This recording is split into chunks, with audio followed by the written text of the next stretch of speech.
podcast Papo de Saúde. Hoje vamos falar sobre um assunto muito importante, lesão por pressão. Um assunto e um tema que impacta profundamente a assistência de enfermagem dentro da instituição. Estamos aqui com dois especialistas para falar sobre o assunto. Então, estamos aqui apresentando Daniel Cardoso. Ele é enfermeiro estomoterapeuta da iCare no Hospital Santa Virgínia, enfermeiro formado pela FMU com especialização em estomoterapia pela Unitaú e gestão em enfermagem pela Unifesp. Possui MBA em marketing pela USP e pós-graduação em enfermagem estética. E Débora Gouveia, coordenadora de enfermagem da terapia intensiva adulto do Hospital Santa Virgínia, com pós-graduação em terapia intensiva, docência em enfermagem e urgência e emergência e possui MBA em gestão de serviços de saúde e administração hospitalar. Vamos iniciar um bate-papo bem descontraído para falar sobre o assunto e apresentar o terceiro simpósio aqui do HSV. Vamos começar falando um pouquinho, sobre prevenção, A gente sabe que a prevenção é a primeira linha de tratamento relacionado à lesão por pressão. O que vocês podem falar um pouquinho sobre esse assunto? Bom, o primeiro ponto, Fernanda, é a avaliação de risco, onde o enfermeiro faz a classificação do paciente. Hoje nós trabalhamos com a escala de Braden, mas existem várias outras, Evarucci, existe uma escala que se chama Braden-Kiel, que é para a população pediátrica. Dentro do ambiente cirúrgico tem a ELBO, então o pontapé inicial é a avaliação de risco. Feito isso, vem as intervenções em que o profissional tem as medidas preventivas para evitar que o paciente adquira lesão por pressão. Certo. E o que você, como profissional, entende aí qual a dificuldade da equipe de enfermagem em conseguir classificar corretamente? A gente sabe que tem a escala, é preconizada para o enfermeiro estar realizando nessa escala, a Débora pode falar um pouquinho, mas você, como especialista, quando você chega à beira-leito, quando você conversa com a equipe, você identifica alguma dificuldade na equipe em realizar essa avaliação? A avaliação do risco em si são vários achados que você precisa interpretar para que gere um score. E aí vai muito de interpretação. Existe sim dificuldade, principalmente no que diz respeito à umidade, que é um dos itens que tem na escala de Braden. Certo. Porque a umidade ela pode ser derivada de suor, quando o paciente está com febre e toma uma dipirona. Ela pode ser proveniente também do contato com fezes, urina, entre outros agentes ali causadores que vão contribuir para uma lesão por pressão. Então eu acredito, Fê, que o ponto que pega bastante é essa questão da umidade. Os outros tópicos da escala de Braden não vejo grandes dificuldades não, mas é uma questão de interpretação por parte do enfermeiro. Acho que a dificuldade que a gente vê no setor, falando em terapia intensiva, até a unidade de internação, é justamente eles interpretarem o risco que eles encontram ali. Então o risco baixo não deixa de ser um risco. O que a gente pode fazer ali para evitar a lesão? O que a gente pode fazer para evitar a umidade? Então hoje eles fazem a escala, ela é diária, tem que ser feita todos os dias pelos enfermeiros, sempre é feita pelo enfermeiro, e a interpretação dessa escala que é uma dificuldade. Então o alto risco. Quais as medidas que a gente aplica para o alto risco? Hoje na instituição a gente preconiza o uso de placas de proteção, o gerenciamento da umidade, uma nutrição um pouco mais adequada, a gente preconiza o uso de colchão pneumático. Então tem vários fatores que a gente tem que enxergar e aplicar a prevenção. Legal, Débora. E importante, o que eu observo como responsável coordenadora lá da unidade de internação é o quanto a equipe tem ficado um pouco mais consciente em relação a essa prevenção, esse cuidado primário, Graças aí ao Daniel, o estomoterapeuta da instituição, ele tem feito vários treinamentos, A gente tem intensificado isso com a equipe e se observa uma melhora, Inclusive a nossa incidência de lesão por pressão na instituição é baixa e a gente consegue observar que isso é uma prevenção que a gente faz e aí para tratar o paciente. E aí falamos um pouquinho de prevenção e quando acontece a lesão por pressão, diante de todas as barreiras executadas, mas a gente observa que aquele paciente acabou apresentando uma lesão. Como que é tratado? Quais são os tratamentos hoje? O que a gente tem aí de cobertura para fazer esse tratamento? Tá. O primeiro ponto é identificar o quanto antes a lesão por pressão, porque ela passa por evoluções, né? Estágio 1, 2, 3, 4. Então, quanto antes eu identificar é o momento oportuno para que eu tenha intervenções mais assertivas. E além disso, eu gosto sempre de pensar na atuação da equipe multidisciplinar, porque nós, enquanto enfermagem, nós executamos o procedimento, cuidamos do paciente 24 horas por dia, porém, esse paciente ele precisa de cuidados de outros profissionais. Eu dou exemplo sempre da fisioterapia, melhorando a mobilidade do paciente, a parte ventilatória. A nutrição é essencial, porque um paciente que não esteja com uma nutrição adequada, equilibrada, com os nutrientes em dia, ele tem uma vulnerabilidade maior, até mesmo para cicatrização, isso vai interferir. A equipe médica, se o paciente ele tiver com diarreia, qual que é o manejo adequado para isso? Certo. Então, a intervenção ela parte desse princípio de que o tratamento, no caso, eu identifico o quanto antes para que eu tenha intervenções imediatas e sempre trabalhando em conjunto com a equipe multidisciplinar. Sobre tratamento tópico, Fernanda, nós temos várias possibilidades, desde de coberturas que são muito avançadas, coberturas antimicrobianas que promovem gerenciamento de biofilme, até mesmo os métodos adjuvantes. Laser terapia de baixa intensidade, terapia por pressão negativa, ozonioterapia, tem até o PRP, o PRF, que são também importantes para estimular o processo de cicatrização de uma forma mais rápida possível. Eu até ia entrar nesse assunto que você acabou de falar, que é inovação, né? Hoje se fala muito em inovação e novas tecnologias na área da saúde. Então, essas que você mencionou, já é uma delas. Sim, sim. E contribuem muito, porque antigamente a gente ficava muito preso na pomada, em curativos mais simples. E nós entendemos de que o curativo, sim, ele dá um apoio para o processo de cicatrização, mas existem momentos em que você tem que lançar mão de tecnologias mais avançadas e inovadoras para otimizar o processo de cicatrização. Eu defendo ainda que a gente precisa prevenir, sempre. Então, aqui no hospital, a gente tem a comissão de pele, que justamente ela atua com a equipe multi. Então, a gente tem fisioterapeuta na equipe, farmacêutico na equipe e os enfermeiros, né? Certo. A comissão ela tem que ter um olhar muito apurado. Ela tem que enxergar os riscos e já aplicar, né, as correções.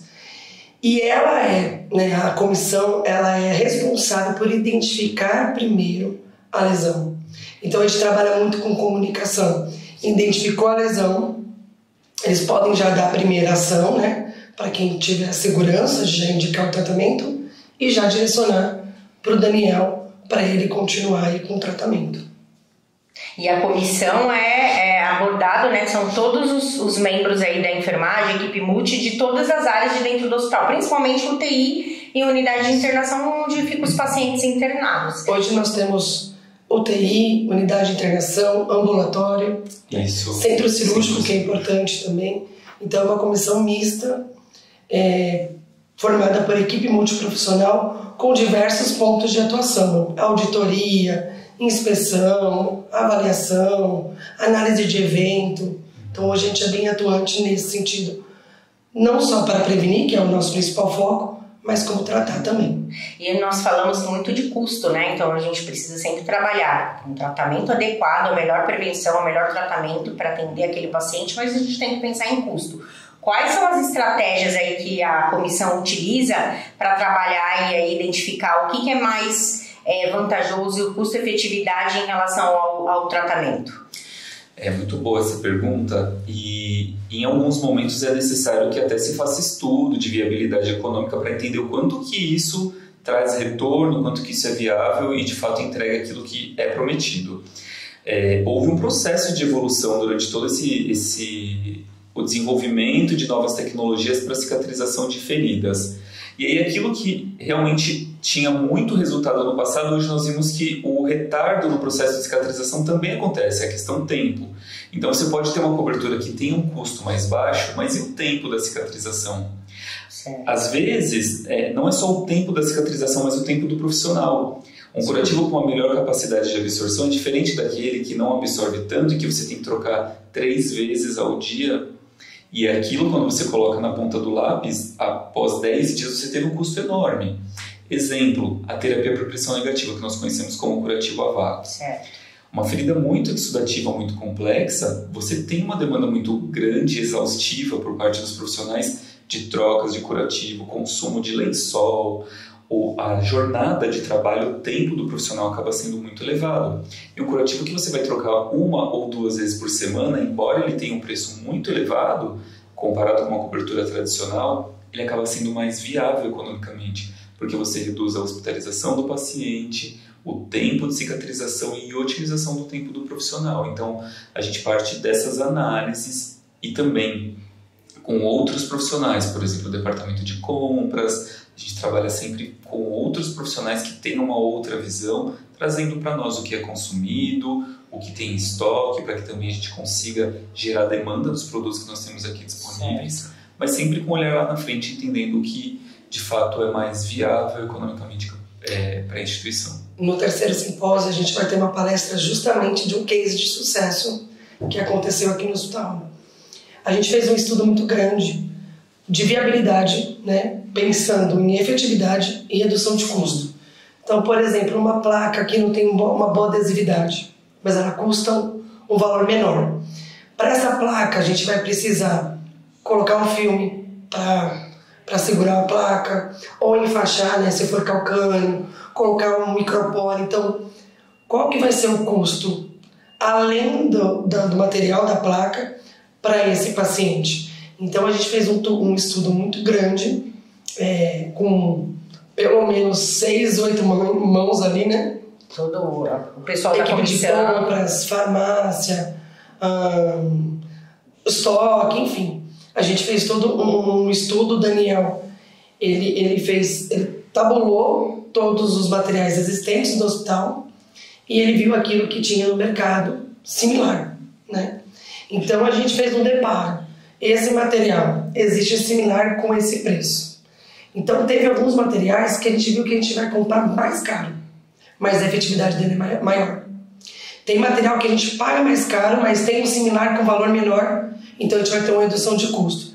Então, não vou dar spoiler, mas no simpósio... Vai trazer isso, ó. A gente vai trazer um pouquinho. Fica a dica, hein, pessoal? É isso mesmo, e muito legal o que você falou, Débora, porque assim, nós estamos falando de produtos, substituição de produtos, análise de produtos, e o grande impacto disso, ele esbarra na prevenção de novo, né? Exato. Porque quanto custa uma lesão, o tratamento de uma lesão, e quanto custa prevenir? Porque prevenir não é algo simples, sim, acaba tendo um custo adicional para a instituição, só que quando você avalia que uma lesão adquirida pode levar o paciente a óbito, pelas complicações que essa lesão pode, né, ocasionar. Sim. E aí, aproveitando a deixa, quando a gente fala de prevenção, e muito se fala no padrão ouro, né? Qual que é o padrão ouro para prevenção de lesão por pressão? Tem muitas estratégias, né? Mas assim, o pontapé inicial, Fernanda, é a mudança de decúbito. A mudança de decúbito, ela é essencial. Eu sempre digo para as pessoas, você pode não ter a melhor tecnologia, você pode não ter o melhor colchão, a melhor cobertura para prevenção, mas se você tem boa vontade de fazer acontecer, isso gera muito resultado. Então, tem estudos que mostram que a partir de 15 minutos o paciente já começa a ter um dano tecidual, dependendo da complexidade e do posicionamento que ele fica. Então, compreendendo essa questão e a dinâmica de cuidados do paciente, os estudos mais recentes mostram que o reposicionamento, a mudança de decúbito a cada 2 horas, ela é essencial. Certo. E existe também um porém. Se esse paciente ele tem uma lesão por pressão em região sacral e você mantém ele sentado, esse tempo ele tem que ser reduzido. Ele tem que ser reduzido para 1 hora. Porque uma vez que ele já tem uma lesão instalada ou uma lesão que foi cicatrizada, um histórico de lesão em região sacral, e você mantém ele posicionado em poltrona por mais de 1 hora, a lesão piora. Então isso é um fato mesmo. Observar isso, né? Até porque para favorecer a prevenção, e já que já tem a lesão, se você manter ele ali naquela posição, e a gente tem muito essa tendência de caracterizar que é a cada 2 horas, mas tem as suas diferenças aí de acordo com o tipo de lesão que o paciente acabou adquirindo. Daniel, e o que mais temos além da mudança de decúbito para prevenção? Sim, a mudança de decúbito ela é padrão ouro, sim, ela é o primeiro ponto das estratégias de prevenção de lesão por pressão. Mas existe também a proteção de proeminência óssea com espumas multicamadas à base de silicone, a hidratação da pele com um produto que promova a barreira, sem massagem de conforto, falo muito sobre isso. Não massageamos mais. Importante. De proeminência óssea. A limpeza da pele com um produto que tem um pH levemente acidificado. Então, lenço umedecido não é uma boa medida. Então, você tem que ter um sabonete líquido com pH adequado para isso. Certo. As trocas de fralda, cuidados com fricção, cisalhamento, lençol e todo esse apoio da equipe multidisciplinar de novo, que assim, realmente faz todo sentido, mas da nossa parte seria isso. Mudança de decúbito, hidratação da pele, higiene, espumas multicamadas e o posicionamento sempre adequado do paciente para evitar as lesões. E acrescento ainda o olhar apurado. Por exemplo, uma dificuldade que a gente tem muito é a questão da fralda, que a gente fala gerenciamento de umidade. Pacientes de terapia intensiva, que muitas vezes é um paciente que está sondado e não está evacuando, enfim, não tem um quadro de diarreia, a fralda fechada. Então hoje a gente tem que ter esse olhar, esse paciente precisa de uma fralda realmente? Exatamente. Talvez um protetor ali higiênico, talvez uma fralda até mesmo aberta, ele é necessário. Então esse olhar apurado, assim, essa visão como um todo, eu acho que também é um padrão diferenciado, exato. Porque o paciente, quando ele entra em UTI, né, a fralda faz parte do kit dele, da admissão. Então, se ele tem ou não tem a necessidade, a fralda é colocada nele. Às vezes ele não tem necessidade. Pode ter um paciente com colostomia e uma sonda vesical de demora uma fralda. E aí o papel de educação mesmo permanente que a equipe de enfermagem tem dentro do ambiente hospitalar. Nós temos muitos pacientes também, além o paciente tem a necessidade, às vezes, de estar com a fralda. Então, aí é o papel da educação, de nós conscientizarmos aquele paciente, aquele familiar, a importância de, naquele momento, será que é necessário? E explicar o motivo, do porquê que não é legal a gente manter a fralda, por conta da umidade, por conta de outros fatores. E pensando um pouquinho aí na questão que você falou de cobertura, de outros materiais utilizados para prevenção, quais são as estratégias que nós estamos utilizando aí com comissão, com educação permanente, para treinar o profissional, porque nós estamos falando da necessidade de utilizar, mas o quanto o profissional está preparado para escolher uma cobertura correta e aplicar uma cobertura correta? O que tem sido feito para isso? O treinamento ele é algo fundamental, mas ele não é a garantia de que isso de fato vai ser seguido, né, Fernanda? A gente entende que isso é comum. Em comissão é algo muito difícil, porque o profissional tem que se dividir entre a assistência e esse olhar focado para um paciente dentro de uma comissão de pele. Mas o treinamento ele é algo muito importante e a gente precisa medir a eficácia dele de tempos em tempos. Então, se o profissional ele puder multiplicar o conhecimento com os membros que não são da comissão, é algo que vale muito a pena. A gente avaliar, de fato, outros métodos de treinamento que não seja só um PowerPoint. Acompanhamento eu acho muito legal, sempre que eu avalio uma lesão, que o enfermeiro vá junto comigo, porque talvez isso para mim seja muito óbvio, porque eu trabalho há bastante tempo com isso. Só que para ele, que não tem essa vivência diária, talvez ele tenha um pouco mais de dificuldade. Então, em loco, beira-leito, a gente vai definir ali o que é melhor para o paciente. Então, qual a melhor solução de limpeza, qual a melhor cobertura, proteção de pele, fixação. Isso não só com o enfermeiro da comissão. Eu gosto muito de trabalhar com o técnico que está ali beira-leito, porque muitos cuidados serão prestados por ele. Sim. O enfermeiro ele tem outras atribuições, mas assim, o banho no leito, as trocas de fralda, o cuidado com a pele, ele será com o auxiliar de enfermagem, com o técnico. À medida que é realizado o treinamento, nós vamos mensurando, acompanhando enfermeiros, auxiliares e técnicos e redesenhando se de fato a melhor estratégia é o treinamento, porque de fato o que vai mudar para a prevenção é a consciência do profissional, é uma mudança de comportamento.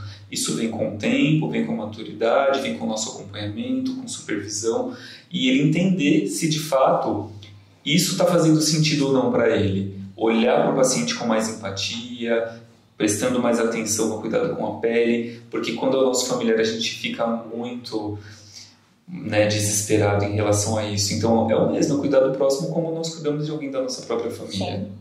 E falando sobre acompanhante, sobre o paciente, sobre o familiar, a importância, Hoje, na nossa instituição, nosso perfil epidemiológico são pacientes mais idosos, com necessidades de cuidado permanente. Então, aquele paciente que vai precisar ter esse mesmo cuidado na sua residência, no seu domicílio, ele precisa ter recebido um planejamento adequado aqui ainda dentro da instituição. Então, a importância da equipe, né, Débora, é já fazer esse acompanhamento enquanto ele estiver aqui, inserir o cuidador, inserir o familiar no cuidado, né? Então, nós falamos muito de cuidado centrado e é isso, né? O quanto que nós estamos preparando o paciente para ir embora e não evoluir com uma lesão por pressão. Às vezes o paciente sai daqui com a pele íntegra, porém, quando chega na sua residência, às vezes o familiar não tem condições de colocar um cuidador ou alguém da enfermagem para fazer o cuidado. Então, hoje sabemos que quem vai fazer isso vai ser o próprio familiar. Então, a importância da educação permanente para esse paciente. E é um trabalho que a gente faz não só com a comissão, mas com todos os integrantes aí do corpo de enfermagem e equipe multidisciplinar. A gente tem um lema, Fernanda, que é pensar na alta do paciente no dia que ele interna. Perfeito. Então, desde o dia que ele interna, a gente já tem que pensar como a gente vai devolver esse paciente para a família, para a sociedade, para a casa dele, né? Então, a gente tem um plano educacional, plano de alta, né? Então, toda essa equipe, tudo isso que a gente falou, essa equipe ela vai educando diariamente esse familiar. Claro, quando o paciente tem pele íntegra, mobilidade ok, a conduta era um pouco diferenciada, então é só orientações. Mas quando a gente já identifica um alto risco, já identifica ou já tem a lesão ou adquiriu a lesão, a gente vai educando a família para fazer a troca de curativo, a gente vai educando a família para fazer as mudanças de decúbito. Então, todo o acompanhamento ambulatorial, que também é feito pelo Daniel e pela equipe, esse retorno, a avaliação. Então, é muito importante o plano de alta para esse paciente. Envolve a nutrição do paciente, envolve fisioterapia. Então, é um olhar muito holístico para a gente devolver esse paciente melhor do que a gente recebeu. Exatamente. E eu penso muito assim, como que esse paciente vai ser cuidado em casa? Por quem? Exato. Porque às vezes é um idoso que vai ser cuidado por um outro idoso que não tem destreza, que não sabe pegar numa gaze para limpar uma ferida, então ele tem que ser habilitado aqui mesmo. Porque muitas vezes ele chegou aqui com uma pele íntegra e pode por algum motivo ter adquirido uma lesão, ou veio com uma lesão e agora quem vai cuidar? Então a enfermagem ela tem um papel de educação, o enfermeiro ele tem um papel educador que é muito importante. Então realmente assim, na admissão a gente já precisa começar a orientação disso e fazer o procedimento e deixar com que eles façam também com a nossa supervisão para entender se de fato isso está sendo bem executado. E em outros momentos também esse paciente pode ter um retorno conosco no ambulatório, para que a gente consiga dar seguimento no tratamento. Porque em casa é outra coisa, né? Quando você está de acompanhante, você tem pessoas que estão cuidando, você não vai se envolver no cuidado propriamente dito, mas a hora que chega em casa deve bater um desespero, né? O que eu faço a partir de agora? Então, se está tudo muito bem alinhado, o plano de cuidados ok, e a garantia da sequência disso em domicílio, e mais o acompanhamento ambulatorial, se for o caso, ou home care, isso de fato é muito, muito importante para o sucesso depois da cicatrização, né? Pensando nesse olhar focado das lesões por pressão. Perfeito. E nós estamos aqui para falar do nosso simpósio, né? O nosso terceiro simpósio. A Débora, como presidente da comissão de pele, vai falar um pouquinho, vai convidar todo mundo para estar presente no dia 22 de novembro, né, Débora? É isso mesmo, Fernanda. Vem aí o nosso terceiro simpósio de prevenção e tratamento de lesões de pele. Será no dia 22 de novembro, das 8 às 15. Ele é aberto ao público, tá? Tem as inscrições já no site. Um foco voltado para a instituição, mas também a gente está inovando já há 2 anos, convidando também acadêmicos, profissionais, para essa troca, para esse network, conhecimento, enfim, vai ser bem legal. A gente conta com a participação de vocês. Excepcional, muito bom. Daniel, quer encerrar trazendo aí uma palavrinha de conscientização, da importância aí da prevenção? Fala aí pro pessoal. Bom, gente, então a prevenção, como tudo que nós falamos aqui, ela é essencial no cuidado do paciente. A prevenção, ela mantém o paciente com pele íntegra, você evita os altos indicadores de qualidade, a incidência também dentro do ambiente hospitalar. Isso é uma forma de medir a qualidade da assistência prestada. E além disso, como nós falamos aqui, como que eu devolvo esse paciente para casa? É uma responsabilidade muito grande, nós todos temos esse papel de cuidado do paciente e não é difícil prevenir. Nós entendemos que existem momentos de que existem lesões que são inevitáveis por conta da complexidade do paciente, do ambiente que ele está inserido, mas nós temos várias alternativas para isso e podemos sim dar sempre o nosso mínimo, que vai ser o máximo para esse paciente que precisa de cuidados. Então é isso que eu queria deixar a mensagem, de que prevenir é melhor do que remediar, com certeza. Com certeza. Obrigado, Daniel, obrigado, Débora, aí pelo conteúdo riquíssimo de informações e até a próxima. Continue nos acompanhando na rede social. Tchau!